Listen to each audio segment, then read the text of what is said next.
Hey, it's Biddy Penny. Welcome back to my channel and welcome to all the new subscribers. Today I am doing a deep dive into mixed media card making, but with just a few supplies. So I'm using this brand new release from Desiree Tangles. And I'm going to be making a number of cards here with you guys today.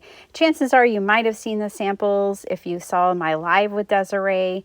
I'm also going to be showing you some cards that I made at the World Card Making Day extravaganza over on Craft Roulette.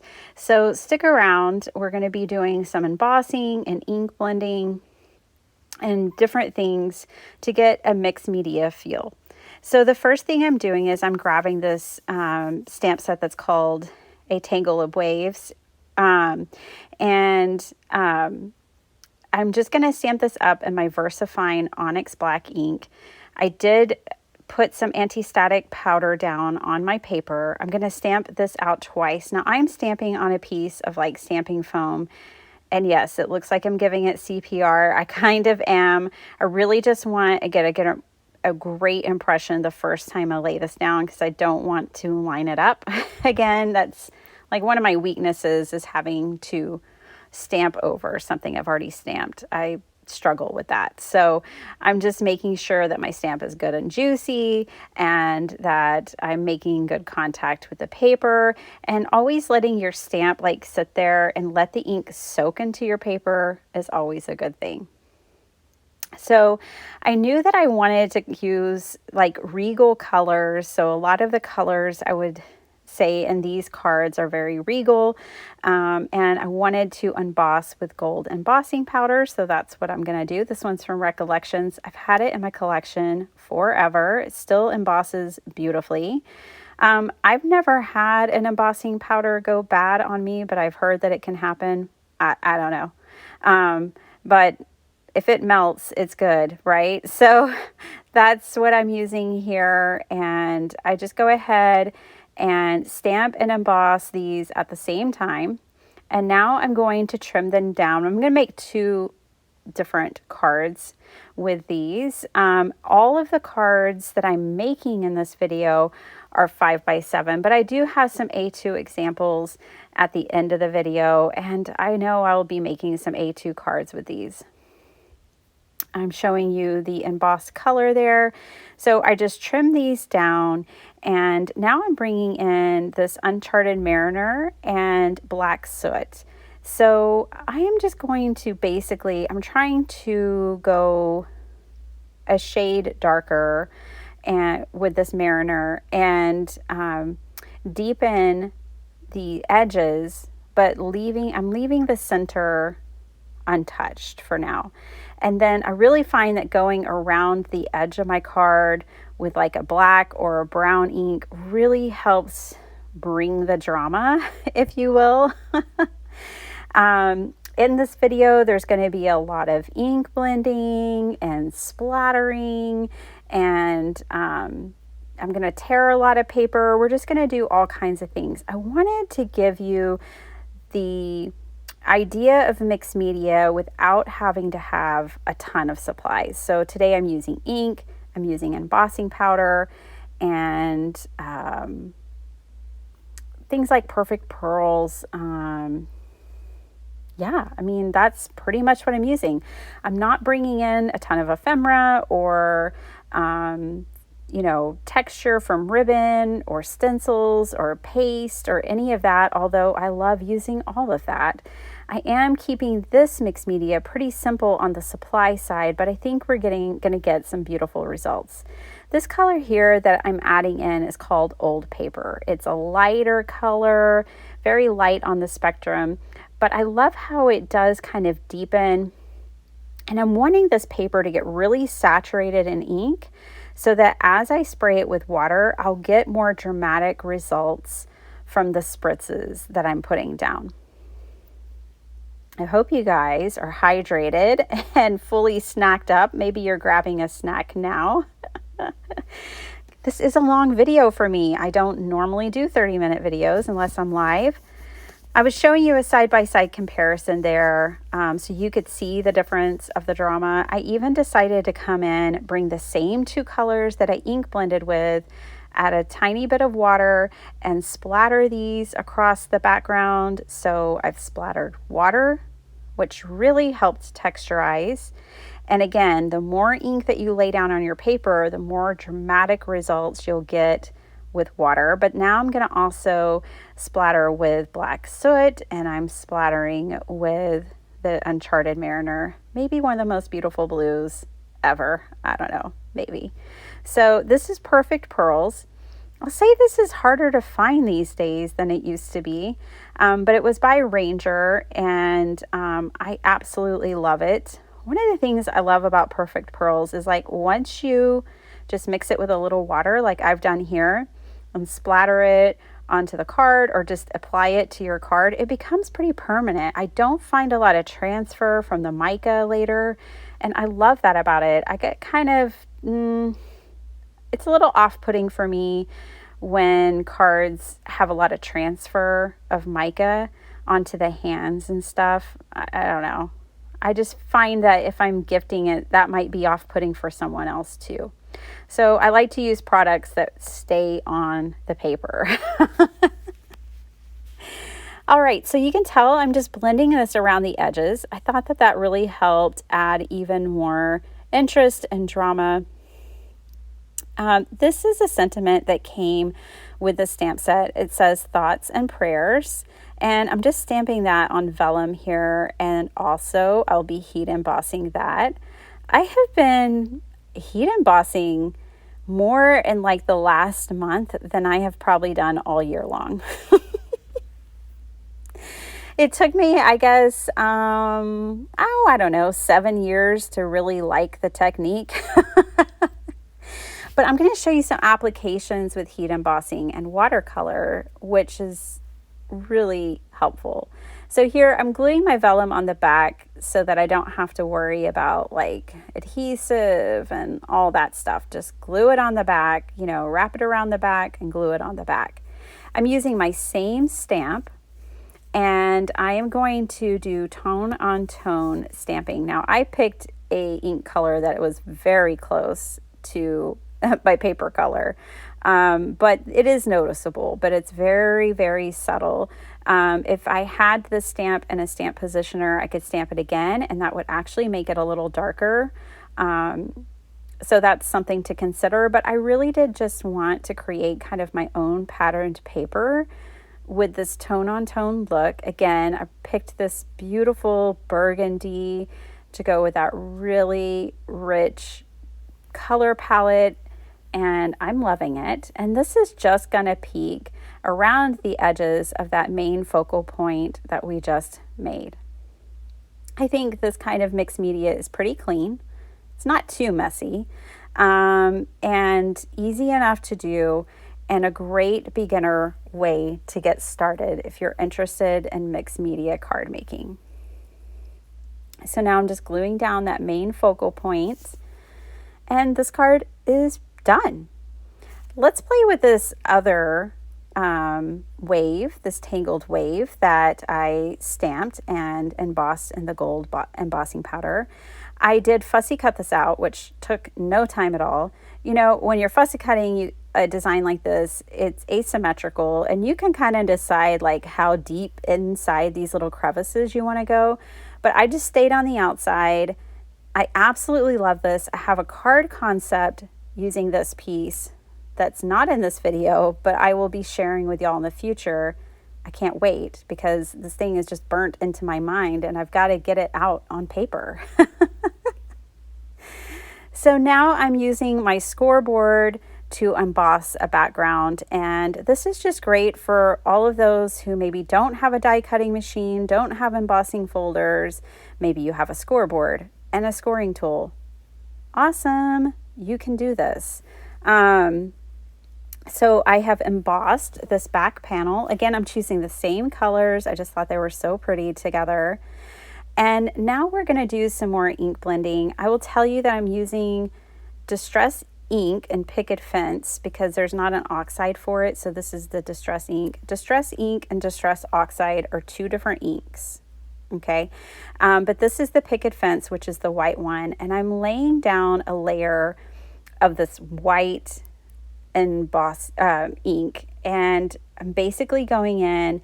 So for the last example, we darkened the edges. Well, I wanted to kind of flip that on its head and show you the reverse, lightening the edges. This paper is going to look so different between these two cards, which is what I think is one thing that's so fun about mixed media. You can take the same supplies and get totally different looks just by switching up how you use your ink and your color. It's just a lot of fun, you guys. I did go ahead and spritz this, and I set it to the side to let it dry. I'm not done with this panel yet, though, but I am going to let it dry, and then I come back and I'm just kind of visualizing what I want to do. I do want to add a sentiment. This one says happy everything, and I am fussy cutting this out, doing kind of a bubble cut around, or a halo cut around it. So I had this funny idea today. I was like, is it fussy cutting or is it cussy cutting? For some people, it's fussy cutting, and for others, it's cussy cutting. I don't mind fussy cutting anymore. My life changed when I started timing myself, and I realized it really wasn't that big of a deal. And when I had the right scissors, those two things changed my whole perspective of fussy cutting or cussy cutting. All right, so here I'm going in with just a Crayola colored pencil, nothing fancy, although, well, anyways, I will say there is a new colored pencil that I've tried that I really love, but I just have a white Crayola one there, and I'm just going on the same line throughout and adding just a little bit of contrast. And here I have speckled egg, and now I'm going back over the white. I do wish, as I was doing the editing, which is when a lot of ideas come to us creators, I wish I had brought that picket fence in a little further into the card, but I love the results. I spritzed it again, I let it dry, and now I popped up this wave with some foam tape, and I popped up my sentiment with some foam tape. And then I went bling crazy. So bring in your embellishments. Mixed media can have embellishments. It can have a few embellishments, or like on this card, it can have 44 embellishments. And don't worry about counting. It really doesn't matter. Once you're just pouring sequins onto your card, please stop counting them. We don't care if it's an odd number anymore. If they're all over the place, they're all over the place. I think it's only if you're using them sparingly that you need to count them. And even then, I'm not going to tell you need to count them. I'm just saying. Take out as many rules as you can when it comes to being creative. That's all. I did hold this up to Sparkle Heart, my daughter, and I asked her, does this have too much bling on it? And she was like, is there such a thing? And I was like, no, you're right. It's fine. Okay, so here is another beautiful stamp set that I am going to use. And with this one, I stamped it with the same VersaFine Onyx Black ink. I embossed it with clear embossing powder before I started watercoloring. And the reason I did this is because obviously this stamp set has a ton of detail, right? All these little lines, all the detail that's drawn into the stamp set. If you were just to watercolor this and it wasn't embossed, well, you would just have to have a lot more patience and a more steady hand than Shaky McGee over here, because I mean, I would just make a mess of it, I think. But because it's embossed, then it kind of has these raised lines, which helps keep me in the lines. So I got a little heavy-handed there on that first scrolly line. I don't know what that's called. So I just kept transferring that watercolor over to the others until I got everything relatively the color that I wanted. So I went like this graphite dark color for some of the details, and then I came in with my other watercolors and I brightened this card up. This card is for Dr. Shrub. His birthday's coming up in November. And so this is for him. He loves earth tones. Like, I don't know. You know, we were both born in the 70s, and somehow that color palette stuck around with him. I am a child of the 80s. I love fluorescence. I love color. I like regal color. I like all of it, really. I like earth tones too, but he really likes it. So he was the inspiration for how I colored this piece. Now, Dr. Shrub, my hubby, loves fun folds cards. He likes it when I just go all out on his cards. The more fun he has to unfold it and figure it out, the happier the man is. So I made him a gatefold. You know, it's easy, but he'll enjoy it. So I'm making it a 5x7, and here I'm using my really fancy Dollar Tree metallic pen that I love and adore. And you can tell I'm just making dashed lines all different across here. I'm kind of just making my own pattern paper. His favorite color is green. So that's what I'm doing. I'm making a green card for him. I thought a couple of the sentiments in the stamp set were perfect, so I pulled those out. I really loved all the sentiments and how Desiree did them, like the different fonts and sizes and styles. Oh, it's just so good. I think I will use these stamp sets over and over again for the sentiments alone, but I know I'll use them for the images too. So in case you didn't know, Desiree from Include a Thank You designed these stamps. These are her first ever stamps that she has released, and they're based on Zentangle. She's a Zentangle instructor, a certified Zentangle instructor. And so these are some tangled designs, which are so lovely. I'm going to leave her website listed down below if you're interested in purchasing them. They're photopolymer, high quality stamps, 6x6, just lovely. So there I distressed the edges of this darker olive green with my scissors. And now this is all coming together beautifully, except for my sentiments. I did have to fix these, and how I fixed them was I stamped the same sentiments on white paper and did another like bubble or halo cut around them, because I didn't have them quite lined up correctly. But these are going to go on the front of this 5x7 gatefold. If you ever want to make a gatefold, it's so simple. You just have to score your card base differently. Than you don't score it down the middle. You split half of, you take it in quarters. So this is scored at 2.5 on each end of the card base, if that makes sense. All right, so I had fussy cut this out. Again, it took no time at all. And I'm kind of lining it up. And that's when I realized, it probably would have been okay. But I do end up going ahead and changing the design of the sentiments. You only want to glue half, or you're going to close your card completely shut. And you can tell here I got it a little wonky, but it's nothing that my my adhesive eraser can't fix. And in the meantime, I just kind of rub it off. It all works out in the end, I promise. So just watch your glue. You only want to glue half of it, and that way it opens and closes. I did put some of that same olive paper on the inside of the card. I'm not quite done with this card, and his birthday is not till November. So I'm going to come back in and actually decorate this more. I played with this stamp set a ton this weekend, and I have the examples at the end of this video, but I played with it a little bit in these cards as well.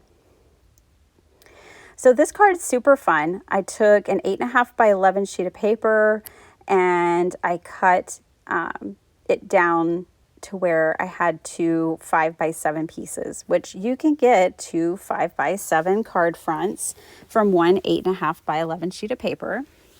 I'm using this Tangled Wave again. I cannot help myself. It is my favorite.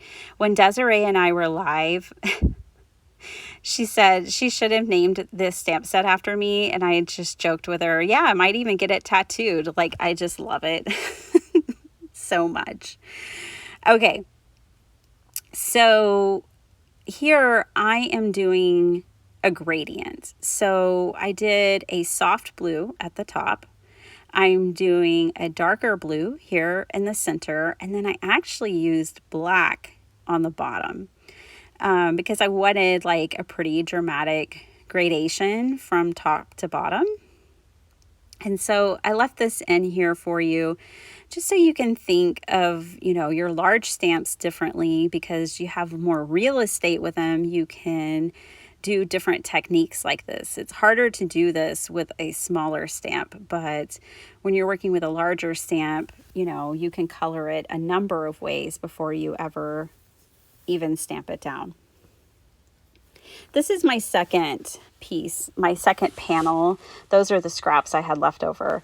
So this panel is going to go over that stamped image we just did. And I just made a slight cut so I could get my hands in there. And I am just ripping a hole in the center of this panel. And I keep holding it down. I'm very conservative. I know I can always take more off, but I can't put more paper back on it. Well, I mean, I can. I'd figure it out. But I'm basically deciding how much of that design I want exposed. I had a little boo-boo here, nothing I couldn't fix. And I'm good with this. So now I'll take this top panel and add some Rustic Wilderness Distress Oxide. I'm going to add the Rustic Wilderness all around the edges. And then I'll end up coming in again using the same technique that I used in the first card. And I'm going to darken up the panel on the edges with, I think, walnut stain is what I used. Doesn't really matter, you guys. A brown color will do. But there it is. I do believe that's walnut stain. And I'm just going to darken the edges of this. So this, again, would be a great masculine card. I think that definitely Desiree's designs lend themselves to easy masculine card making if that's something you struggle with. For me, I always go very geometric. And, Dr. Shrub says that dudes like color too. So don't leave the color out when you're making your masculine cards. I spritzed it with water. Shocking, I know. And then I brought in some of this magical spritz that used from Fun Stamper's Journey. Sorry, they're no longer around. But you guys already know I use my stash around here. But you could use anything you want in place of this. Or maybe you have it and it needs to be loved. But I did love their little nail polish bottles of metallic goodness. And so I have some blue splatter. And then I decided to revisit a Tangle and Bloom, which is the name of this stamp set with the flowers. And it comes with like that longer piece and then this other piece that's great for like corners or kind of framing. And so I kind of created a frame with that, if you will. I stamped it out twice. And then I went in with two different blues, as you can see here. I've got Stormy Sky and the Uncharted Mariner. I can't put it down. And you don't have to have two blues, but I was taking the easy way out, essentially, on the coloring of these. So I used the darkest blue at the center or base of the petal, and then I used the lighter blue in the outer realms of the petals. And I'm just cheating. I'm just making it easy on myself and having a good old time. Now, I did not emboss these. I just didn't feel like it was necessary. I was okay with however it came out. So these are just stamped in the VersaFine Onyx Black ink. So obviously, VersaFine Onyx Black ink is like my favorite black ink for the most part. It works great with watercolor, with embossing. It's just such a versatile, it gets beautiful images. It's just amazing. I've got some fossilized amber there and this die set, which I'm going to use for the sentiment of this card. I wanted a pop of color, something to really kind of stand out, and yellow felt like the right color. So I die cut this 3 times and layered all that up. I really wanted it to kind of, it's the center of the card. I wanted it to have some height and stand out. I did stamp this with one of the happy birthday sentiments. And then I did actually stamp over it with the mandala set as well. So let's assemble this card. This is the last card I'm assembling with you guys today, but I have a whole bunch of cards to show you and more things to tell you at the end of this video. So now I've got this all glued down, and I popped up the, these are called fluxes. I popped up the flux from the A Tangle in Bloom. I love the way that just accentuates that center tangle and the colors. I think that's really lovely. Now the centerpiece, I did stamp on it in the center when I was off camera. I added It's Your Day, and I also stamped with the mandala. You'll see that in just a minute. Here are the cards that I made on Craft Roulette. I used this Tangle in Bloom. And it's just amazing. So the 4 cards here on my left are the ones that I made on World Card Making Day on Craft Roulette. You can catch the replay if you missed it. I know a lot of y'all were there. Thank you for all of your support and coming over. We had the best time. Now I played with it again, and I embossed the sentiment on acetate. You do have to have a special acetate for that. I'll try to remember to link that down below for you. But I stamped it in this turquoise, and I stamped it in orange. I didn't get a great result with the orange, but it was probably me. So that is the same version of cards 2 ways. So much fun. That's watercolor splattered there. And then I'm just showing you, so this these corner edges are from that same stamp set. I did go around the edges of those flux, of those flowers, with the rustic wilderness. I thought that helped tie it into the background. This is the card I made with Desiree in my live last week. My friend Cheryl says it looks like flowers in a tornado because I zen-tangled around the stamps, and she's so right.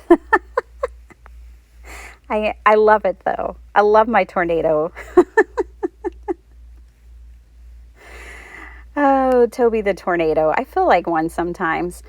Okay, and then, you know, my favorite. Look how dirty it is. It has been used and used and used. But here are the 2 cards I made with this stamp set. The tone background paper, the embossing on vellum, all of that gorgeous mica goodness from the Perfect Pearls, and the embossing. This one that is just like jewel-tastic. It is so much fun though, and see the results. Like those papers, you can just make papers sing when you add distress oxides. You know, they are a mixture of pigment and dye, and so they really stand out on the paper. They stay on the surface, where dye ink alone just kind of sinks into the paper. All right, and then I played with this one. I am going to play with this one a whole lot more, but this is what I have so far. And you can tell, like when I put that sentiment on there, I made it so that it would catch on there and keep the card closed. So that's an idea when you're doing gatefolds. You can add an element that kind of helps keep the card closed so you don't have to add a belly band or something else to it. But yeah, I know Dr. Shrub is going to love this card. And you can see the gloss from the embossing that I did that helped keep all of my watercolor under control. And there is where I stamped it in that centerpiece. See that core centerpiece, which I thought was really fun. I just stamped it in another light blue and love the way that came out.